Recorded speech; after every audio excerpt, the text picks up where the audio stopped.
birthday.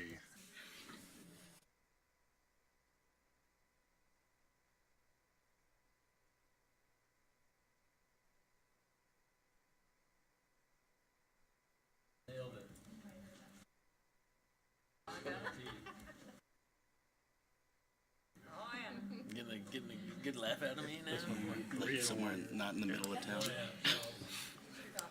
Grab all of Malaga's too. Which Just start one? Just dumping it in the Getting rid of East Francie's odor problem, our odor problem. Do you remember that show? No, that guy. all flowing downhill from there. Because it's south. Oh, the river. With the flows river, yeah. downhill. Oh, you're good. Downriver. It's 5:15. Thank you, everybody, for coming to our regular scheduled meeting. As always, we start with the Pledge of Allegiance, and Councilmember Ewer, will you lead us, please? Absolutely.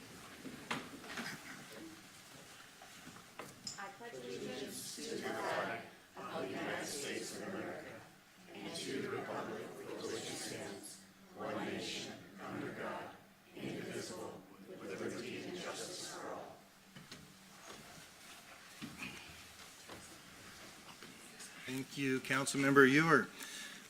For roll call, we have everybody but Councilmember Cuevas, and our new procedure is we need a motion.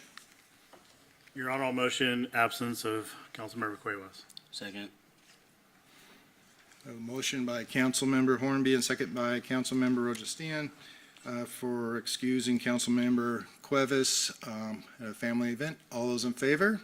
Aye. All those opposed? Motion passes. At this time, we have, it's a citizen comment, up to 3 minutes. We ask you to come up to the mic and just state your name and your address for the record. And you can talk about anything you'd like. Do we have anybody tonight? Oh, come on up, sir. Good evening, Council. My name is Tim Litkin, 1610 Brandy Terrace, Wenatchee.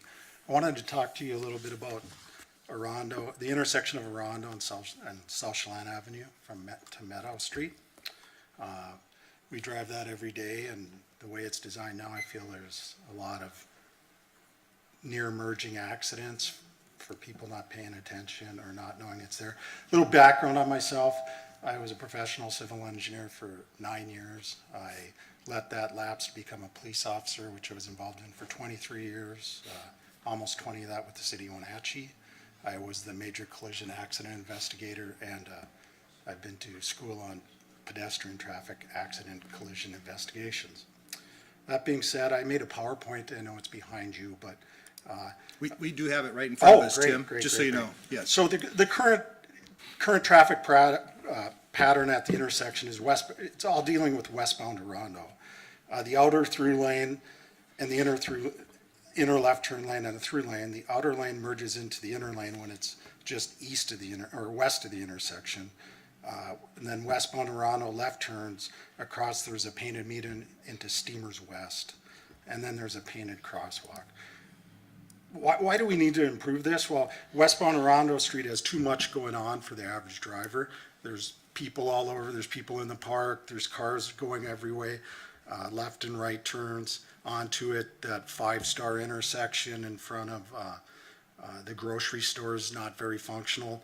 So left turns from westbound Orondo to Chelan Avenue also plug or block up that intersection.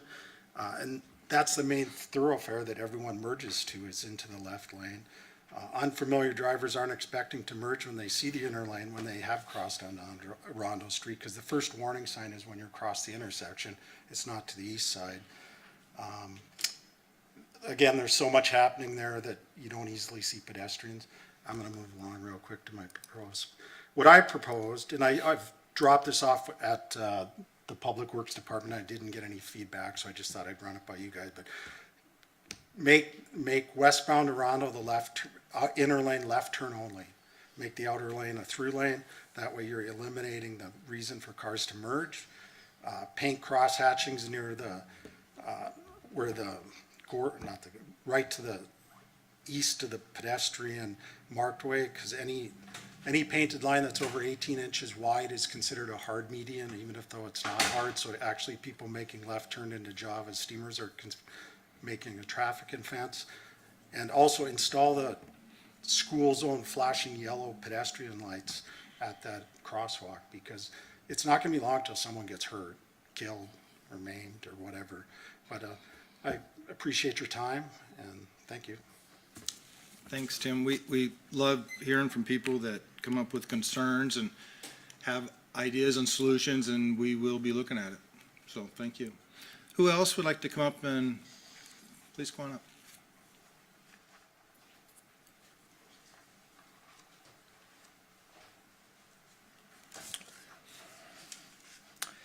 Mayor, City Council, my name is Joshua James. I live on 614 Okanagan Avenue. We need your help. Irrespective of social political viewpoint, the new Planned Parenthood clinic and associated activities on 609 Okanagan Avenue is not an appropriate location given the proximity to a private residential neighborhood. The facility and activities have and continue to have adverse impacts to the surrounding residents, including nuisance, financial, privacy, and significant health and safety concerns. For example, in the months of February to March 2024, we documented a continuous nonstop presence of protesters and more than 20 to 50 vehicle honking nuisances every day from 7 a.m. to 7 p.m., with a total of more than 1,700 nuisances and more than 580 protesters, which is in effect targeted residential picketing. We have concerns of potential diminished property values, ability to buy and sell property, and increases in property insurance rates. Residents have experienced distress of being continuously exposed to this social political discourse.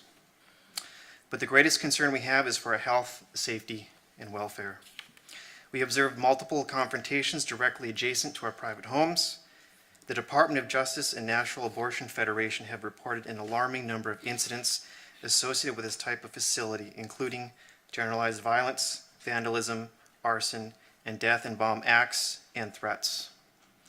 Within the state of Washington, Planned Parenthood facilities were bombed and are subject to arson in Pullman and Spokane Valley. Similar acts at this location could result in the evacuation of private residents and hundreds of senior citizens at Colonial Vista. We should not have to live in discomfort or in fear of our personal safety and the privacy of our homes. The clinic is operating under a newly issued conditional use permit that must comply and be consistent with protecting the character of the surrounding area, not resulting in the creation of nuisances to the public and or nearby properties, or undue adverse impacts affecting public health, safety, and welfare. We encourage the City of Wenatchee to work with the residents of Okanagan Avenue, with the broader community of Wenatchee, with the clinic, and conduct a risk assessment to determine a more appropriate location that would still provide accessible health care, allow individuals to exercise their First Amendment rights to protest and practice their religion, and yet also provide for public safety, and in particular, the safety of those in their private residences. We need your help. Thank you. Thanks for coming tonight, Josh.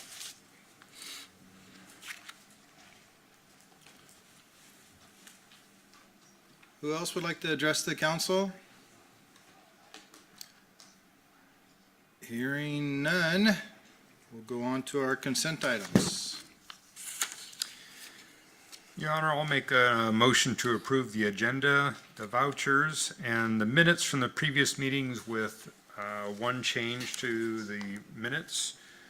The consent items from the minutes did not mention that the motion was made by Travis Hornby and seconded by Councilmember Charlie Atkinson. And then I'll also make a motion to adopt Resolution 2024-12, appointing McKenna Sachs as a voting member to the Code Enforcement Board, and Resolution 2024-13, appointing Cynthia Volan as a member of the Historic Preservation Board. Second.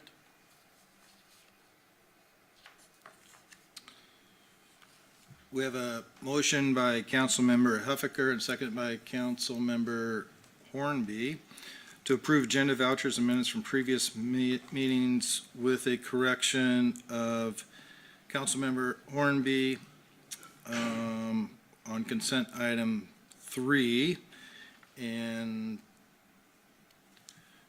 seconded by Councilmember Atkins. with Resolution 2024-12 appointing McKenna Sachs as a voting member to the Code Enforcement Board, and Resolution 2024-13 appointing Cynthia Volm as a member of the Historic Preservation Board. Any discussion? All those in favor? Aye.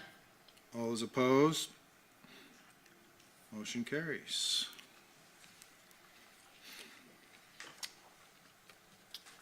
So we have presentations. Who has the proclamation? I have the Dahlia Proclamation, Your Honor. Perfect. Yep. Thank you. Dahlia Proclamation. Whereas Wenatchee is the home of Confluence Health, Rocky Reach Dam, and Pybus Public Market, all of whom have hosted and maintained beautiful public dahlia gardens to enhance the environment for citizens and visitors alike to enjoy. And whereas Wenatchee enjoys a combination of natural and environmental conditions, including sunlight, soil, and water, that have promoted the increase in dahlia growing in Wenatchee homes and gardens, with blooms peaking in maturity and beauty during September.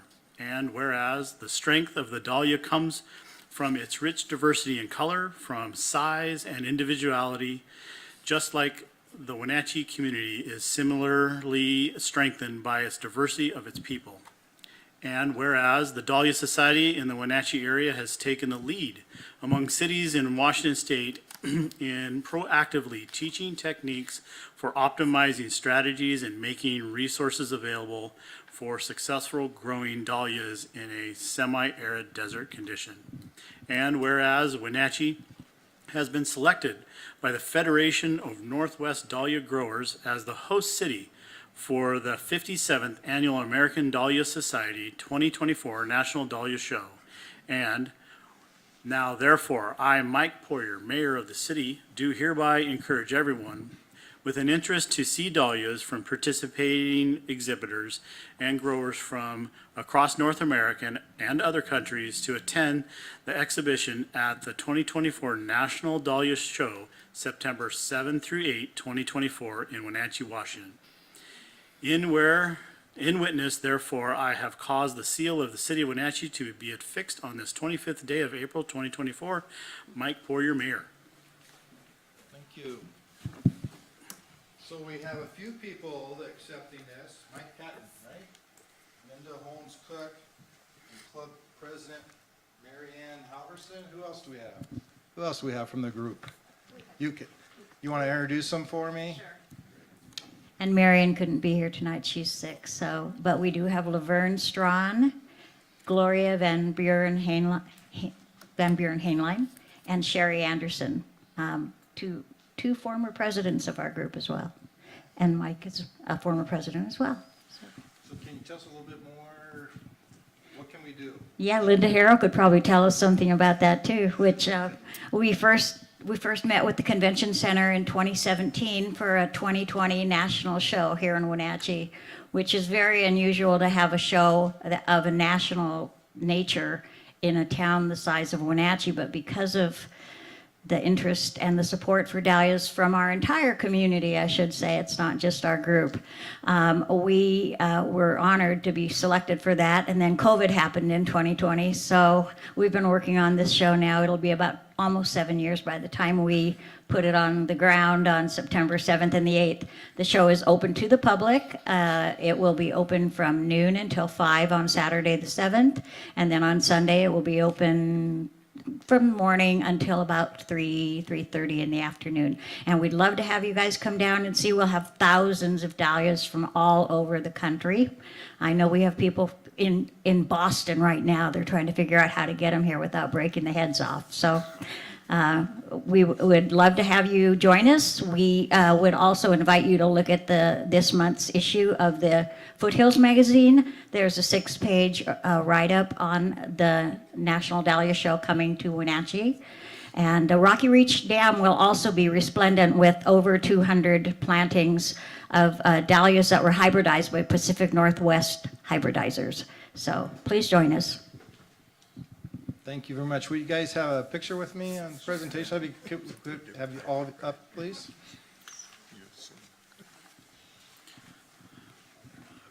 You got a lot of presidents and past presidents. I think this is very important, And for the sure. American Dye Society representative right there. No,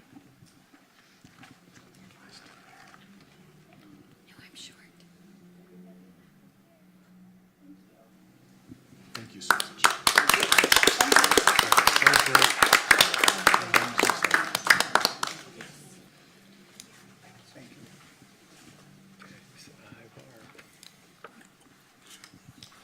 Okay, our next proclamation, oh, this is a fun one every year.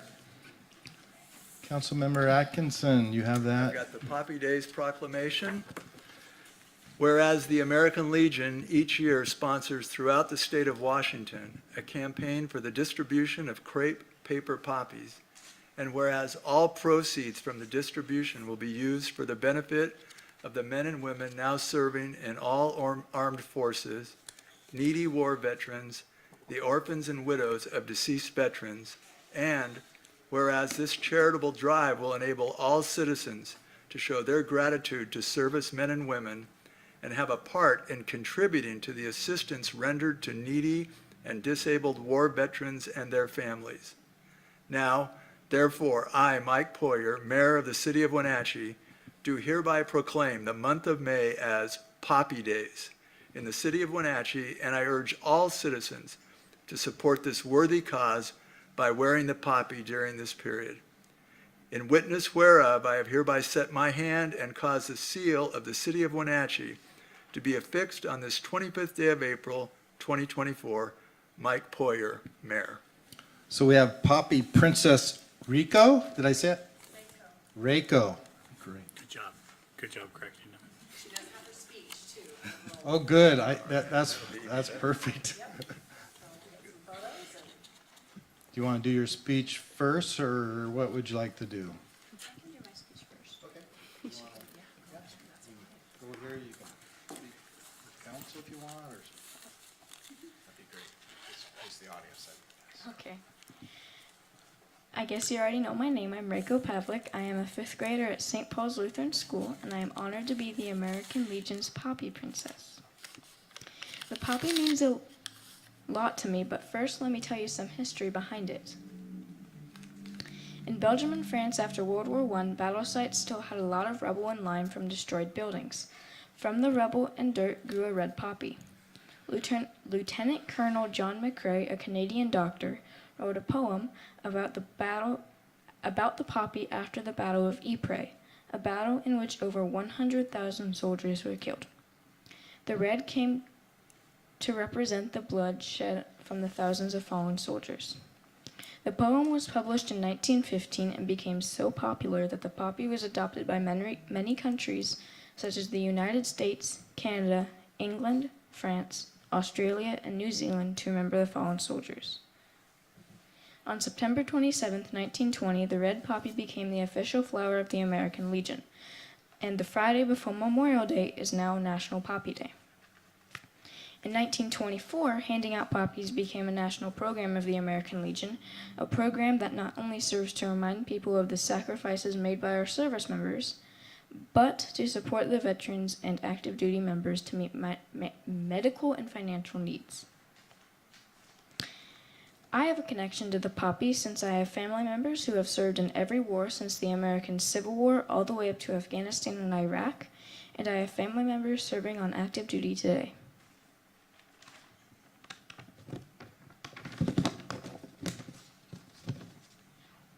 While the poppy represents veterans of all wars, both of my great-grandfathers served in World War I, the war in which the legend of the poppy began. One of my great-grandfathers served in the Navy on a subchaser in the Atlantic, while my other great-grandfather served in France with the 6th Infantry Division. The poppy reminds me of freedom and means a lot to me. I am thankful to have it and the things I get from it, such as clean water, clean clothes, food, and a roof over my head. I am proud to be an American, and I hope that when people see the poppy, they will be reminded of what our military and their families go to protect our freedoms. I will now read the poem In Flanders Fields by Lieutenant Colonel John McCrae.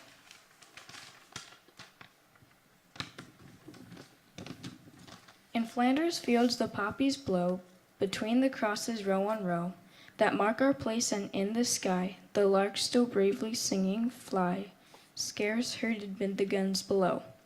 We are the dead, short days ago, we've lived, felt dawn, saw sunset glow. Loved and were loved, and now we lie in Flanders fields.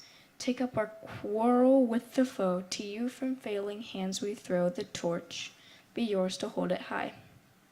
If ye break faith with us who die, we shall not sleep, though poppies grow in Flanders fields. Thank you for letting me come here today, all of you, and letting me talk to you about the poppy. God bless you all, and God bless America.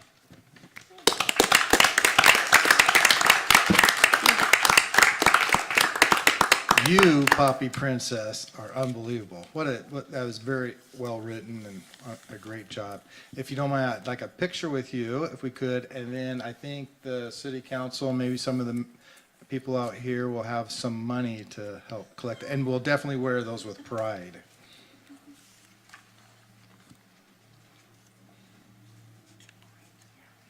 Yeah, she did do great. I heard Dad, and you did unbelievable. Very impressive, so.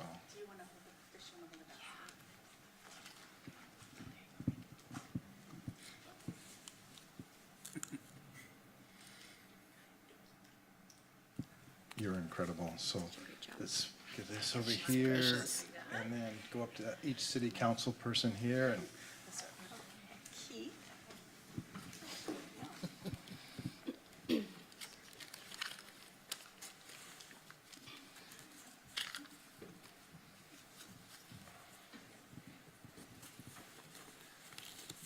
Kind of makes you warm in your heart, doesn't it?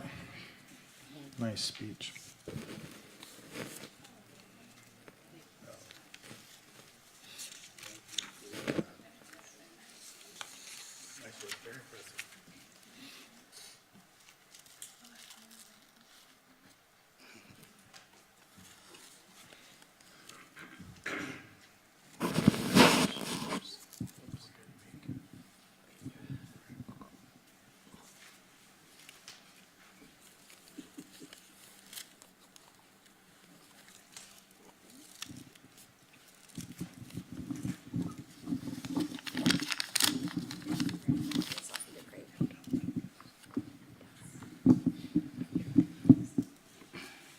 Thank you. Great job. She's precious.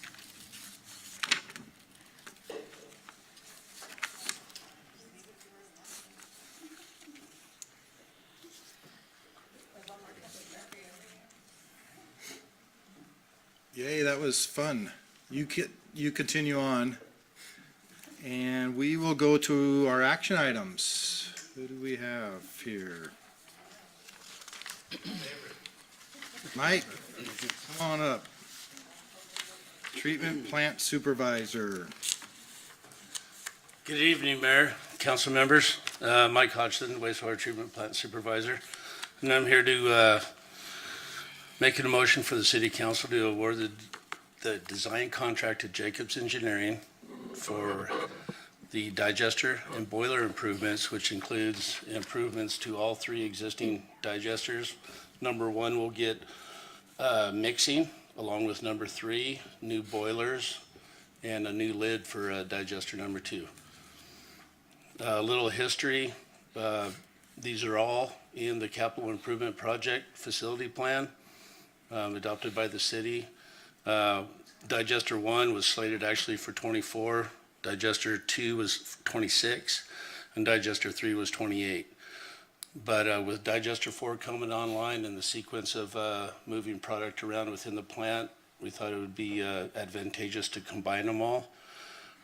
We are kicking one project back, the grit removal, which was about $4 million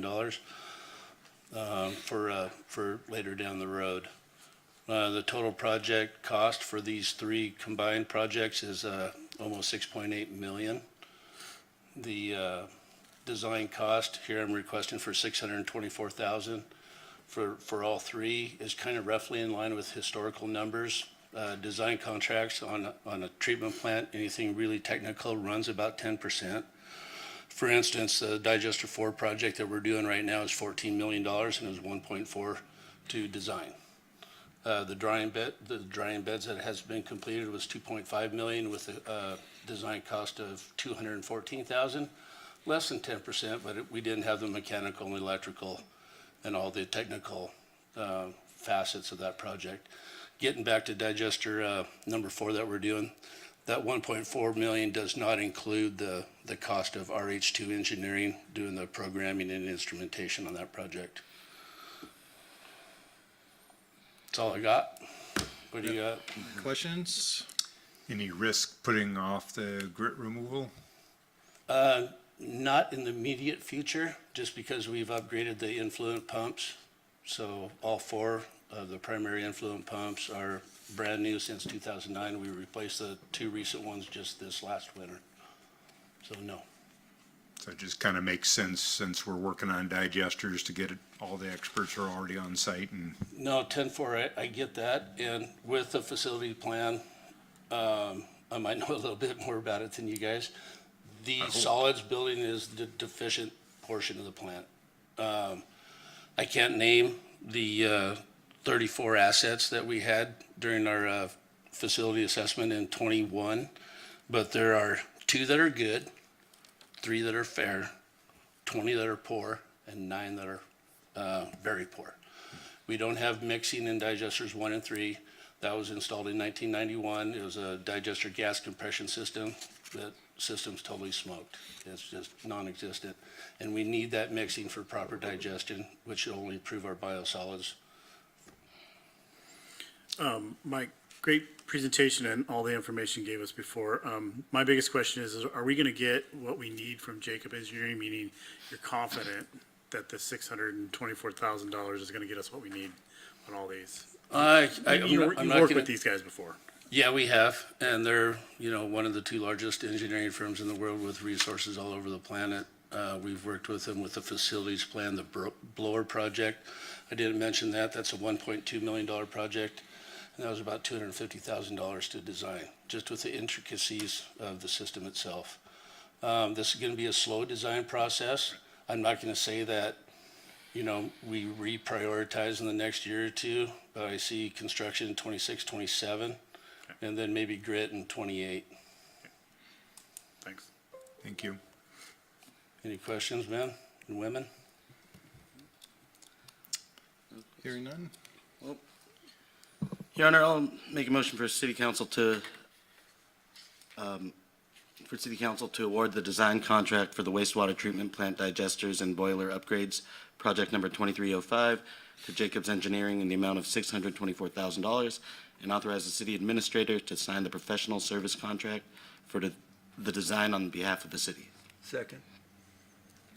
We have a motion by Councilmember Rojan and second by Councilmember Atkinson for the City Council award the design contract for the wastewater treatment plant digester and boiler upgrades, project number 2305, to Jacobs Engineering in the amount of $624,000, and authorize the city administrator to sign the professional services contract for the design on behalf of the city. Any more discussion or comments? One quick one. Sure. In the interim of late last week, early this week, Laura, I do have the same PSA that's signed by Jacobs, and I can get it to you, so it's a one-stop shop, so we don't have to shuffle back and forth. Cool.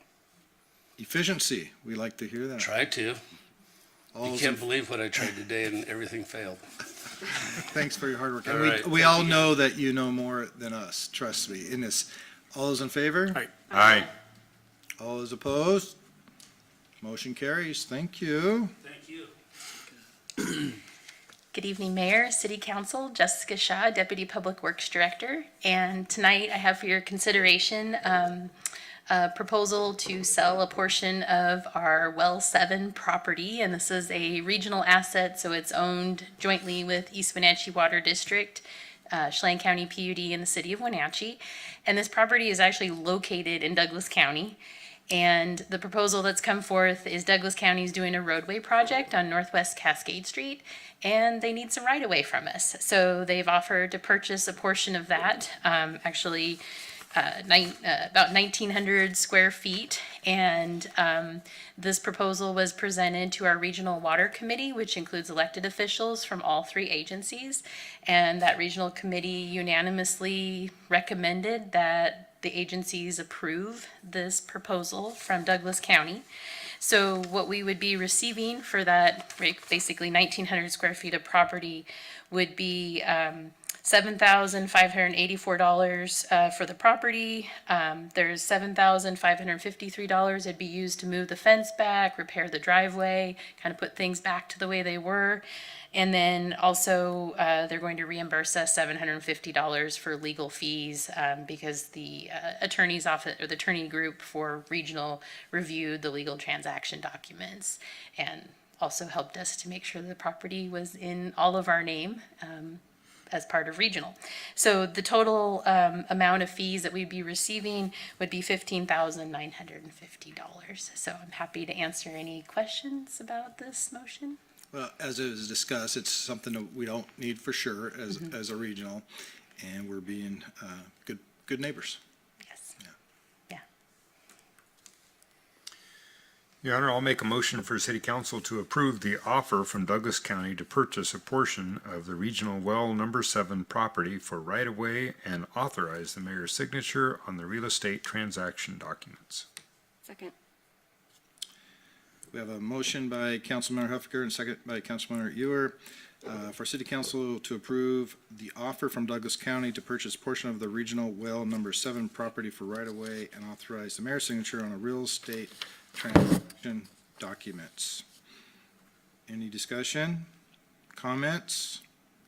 All those in favor? Aye. All those opposed? Motion carries. Thank you. Thank you very much. 9th Street Basin Water Quality. Good evening, Council and Mayor. I'm Darcy Ronning. You have me as Darcy Mariota, and that's just fine. I'll answer to that as well. I did change my name recently, so I am here tonight as our utility planner for the Public Works Department to talk to you again about my 9th Street project. The 9th Street project is a stormwater project. It's a retrofit project that is funded through Ecology, and we are making great headway on this project. Tonight, I'm here to ask you to consider approving the signature on the contracts with the Wenatchee Valley College. So there is a map in your packet if you want to refresh yourself. But part of this project will require us to do stormwater retention on the college parking lot. If you're familiar with the Wells House, they have an upper and a lower parking lot, and we will be building a retention facility underground in their parking lot. And so that requires us to obtain an easement from the college. In addition to that, for future maintenance, the city has what's called our O&M, or Operations and Maintenance Agreement, which basically says that we're going to build this facility and then our staff will maintain it. And it relieves the college of maintaining any of the problems there would be for having that on their property.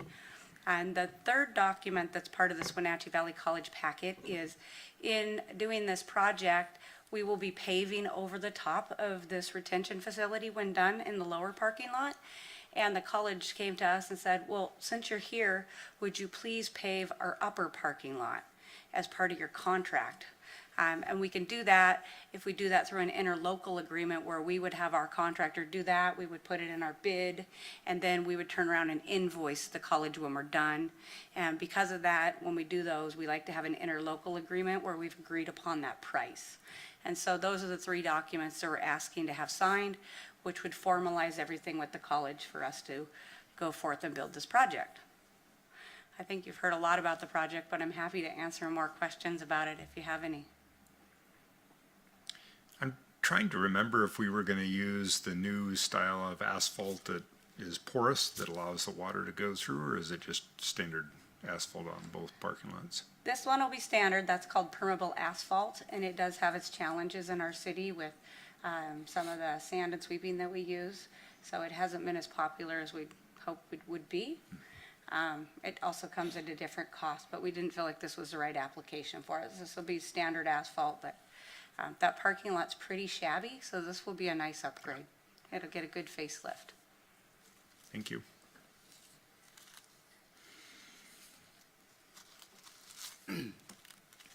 Your Honor, I'll make a motion for City Council to approve the stormwater easement interlocal agreement for construction of stormwater retention lower wells parking lot and the stormwater operations and maintenance agreement with the Wenatchee Valley College, and authorize the mayor to sign the easement and stormwater operations and maintenance agreement and the city administrator to sign the interlocal agreement. Second. We have a motion by Councilmember Rojestan and second by Councilmember Hornby for City Council to approve the stormwater easement interlocal agreement for construction of stormwater retention lower wells parking lot and the stormwater operation and maintenance agreement with the Wenatchee Valley College, and authorize the mayor to sign the easement and stormwater operations and maintenance agreement and the city administrator to sign the interlocal agreement. Any comments, discussion? All those in favor? Aye. All those opposed? Motion carries.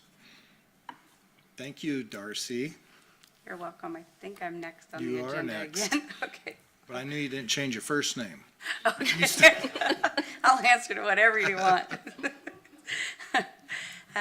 Well, thank you. I'm here this round now to talk to you about a new grant that we've gotten. It has a funny name. It's called Generators for Critical Water Infrastructure Resiliency. This grant is through Chelan County. They were recognized as the #1 fire risk district in the state. And because of that, they were given mitigation dollars. And they turn around and ask those of us in Chelan County who would like to apply for this money, and we said we do. And so we jumped in and said, we believe we have a project where if we put generators at all of our critical water infrastructures, that we can mitigate wildfire risk. And I'd like to explain those infrastructure include wastewater treatment, because all water runs downhill to the treatment facility. And therefore, it is just as critical as one of our water tanks. But we are talking about the 4 water tanks and all of our lift stations except 2, which have portable generators that our staff carry on the back of their trucks and drive out to the sites, because they're small lift stations, so they don't really need these. The bigger ones, as you see, the boxes installed. So this grant will pay for us to buy all of these generators and install them. That would include us doing some of the pad work. We'll pour concrete slabs. There's a few requirements. That is one of them. It goes with the fire resiliency to have like a barrier. So we will pour a concrete slab. We will have armor structure around the outside of the generator so that they're spark proof. So there was quite a bit of criteria that went into this. And it's been about 1.5 years, and we got notice that we were awarded the money at approximately $1 million, $1,081,704, federal and state funds. And then the utility funds have a small match of $135,213.09.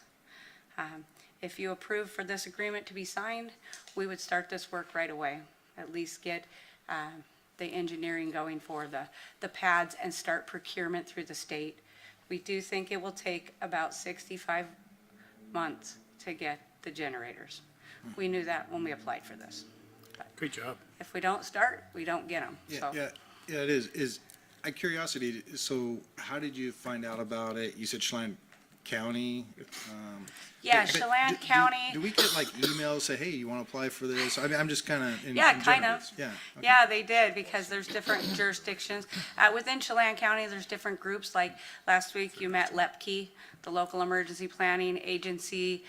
There's other safety committees and stormwater treatment. And so we all kind of run in the circles and talk. And so when they get these funds, they push that out and say, who would have a project or a need for this money?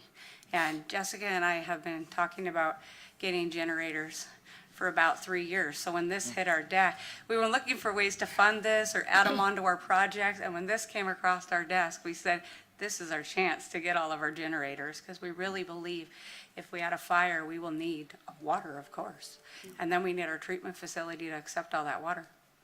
So, Exciting. Great job.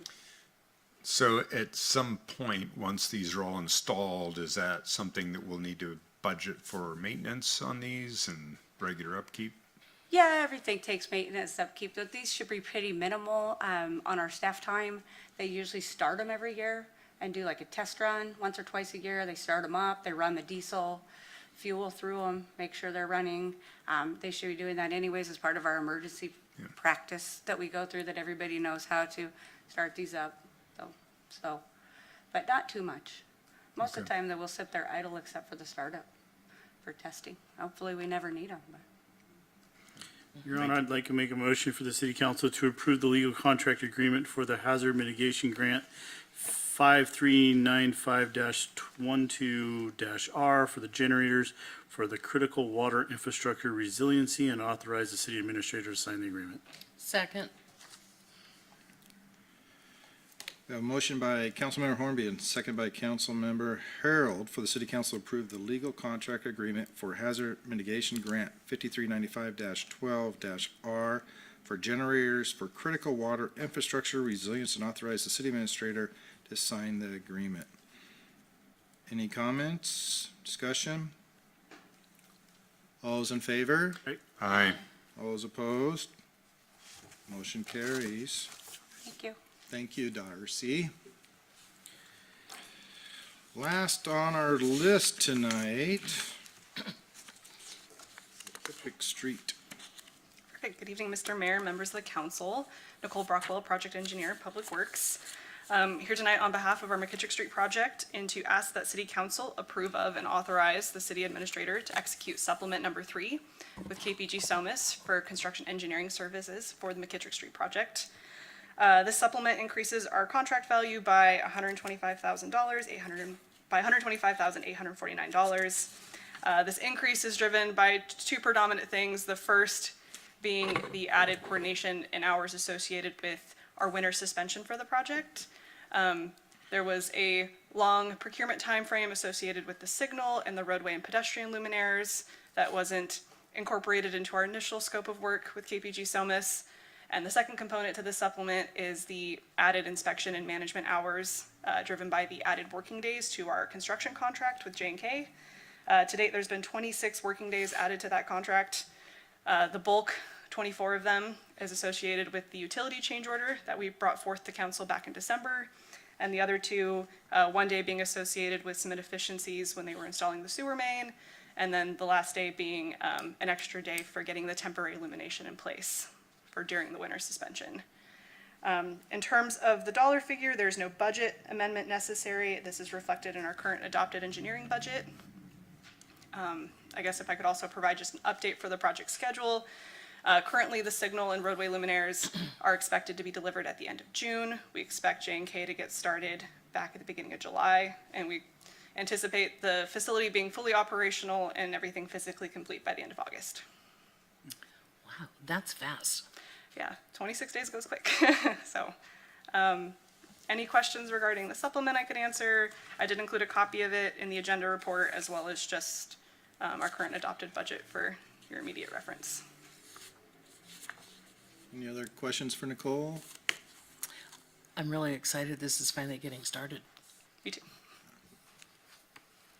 And with that, I'll move for City Council to approve and authorize the city administrator to execute supplement number 3 with KPG Somas for construction engineering services for the McKittrick Street, North Wenatchee Avenue to BNSF project, city projects number 0623, 1615, and 1919. Second. We have a motion by Councilmember Harold and second by Councilmember Ewer for City Council to approve of and authorize the city administrator to execute supplement number 3 with KBG Solis for construction engineering services for the McKittrick Street, North Wenatchee Ave to BNSF project. City project numbers 0623, 1615, and 1919. Any discussion or additional comments? All those in favor? Aye. All those opposed? Motion carries. Thank you very much. Well, I said I wanted to prolong the meeting because somebody on the staff is trying to get over to Seattle. But I just can't do it to them. They work so hard here, I think I should make sure I don't prolong it too long. So my mayor's report's going, for me, he's only, went to the chief of the day, that was exciting. Councilmember Cuevas was there, he had a relative being one of the chiefs, actually for fishing wild fish and game, wildlife. Yeah, and that was fun. But it was the first time I've ever been to that event. It was exciting, and of course, everything's kicking off here officially today, but lots of things, and you should talk a little bit about Masawa when we get to you, if you don't mind. And what else do I have here, City Administrator? Let's see, earlier today, we toured the Parkside facility with Department of Commerce Director Mike Fong. And so Commerce gave us about $2 million for that facility. The city owns it and it's operated by the Parkside staff. And they kind of just wanted to see where the funding went. So while it wasn't anything particularly sexy, it was pavement and, a new roof and sort of those types of structures. We know how to allowing the staff to be able to continue to do their jobs and have a working facility. So that was good to see. The city's first community newsletter went out, so we got those into mailboxes, was it last week now? I think time's gone by really quickly. We also got it out on Facebook. There it is, yes. We've gotten lots of great positive feedback on that, on just getting the information and having, kind of updates. So we plan to continue to do that. Monday, May 6th, you should have also gotten an invite for our Wenatchee Convention Center groundbreaking at 2 p.m. Right outside the plaza. So please join us. It'll be about a half an hour program, and we'll dig up some dirt and get that project started. That's all I've got, unless there's anything that the council would like to know about, anything else that's happening. Let's start with Masawa. Well, next Wednesday, May 1st, our delegates from Masalo arrive. They'll be coming from Seattle. They start with a luncheon in Kashmir, and then they will be at the East Wenatchee City Hall at 3:30 for a welcome reception. And I hope you all can make it. I know, Charlie, you can't, but that's okay. I understand. Anyway, and then followed by dinner at the Senior Center, and I will be catering. We're having fried chicken and cheesy potatoes and Caesar salad and rolls and cookies for dessert. Yum. So I hope you can come. And then they will also be in the parade. They'll be at the rose planting as well. And they've got a whole bunch of activities planned throughout the weekend. Sunday evening, there will be a farewell dinner, and you're more than welcome to join us there too. I hope you will, so. Everybody has the schedule, or do you guys need a reminder? Or you got, everybody has the schedule, right? Okay, perfect. Looking forward to it. Have you gone to any meetings last week or two? Not in the last week or two, no. All right. Nope.